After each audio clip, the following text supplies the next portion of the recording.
दिले वचन पाळावे हाची धर्म खरा, जनतेच्या उद्धारा राहावे तत्पर.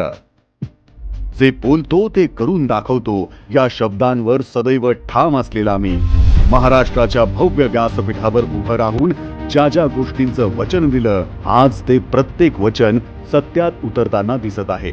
हाच विकास कामांचा लेखाजोखा आज मी तुमच्या समोर सादर करीत आहे. आपल्या महाराष्ट्रातील मराठा समाजाला कायद्याच्या चौकटीत टिकणारं आरक्षण मिळावं यासाठी मी नेहमीच प्रयत्नशील होतो. परिणामी विधिमंडळात मराठा समाजाला शिक्षण आणि नोकरीत 10% आरक्षण देणारं विधेयक एकमताने मंजूर झालं. थोडक्यात मराठा समाजाच्या मागणीला प्रामाणिकपणे न्याय देऊन मी मराठा बांधवांना दिलेला शब्द खरा करून दाखवला. मागासवर्गीयांकरिता आरक्षण विधेयक 2024 संमत करावे. अनुकूल असतील त्यांनी होय म्हणावे, प्रतिकूल असतील त्यांनी नाही म्हणावे. होयचे बहुमत आहे, होयचे बहुमत आहे. विधेयक संमत झाले. एवढंच काय, तर कोणत्याही घटकाचं हिसकावून ते अन्य कुणाला देणार नाही या शब्दांना जागण्याचे काम देखील मी केले.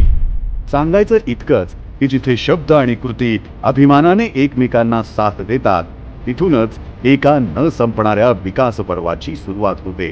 तुमचा सगळ्यांचा आशीर्वाद आमच्या पाठीशी असू द्या. तुमचा आशीर्वाद असला तर याही पेक्षा चांगलं काम आम्ही करून दाखवू हा विश्वास व्यक्त करतो. जय हिंद, जय महाराष्ट्र.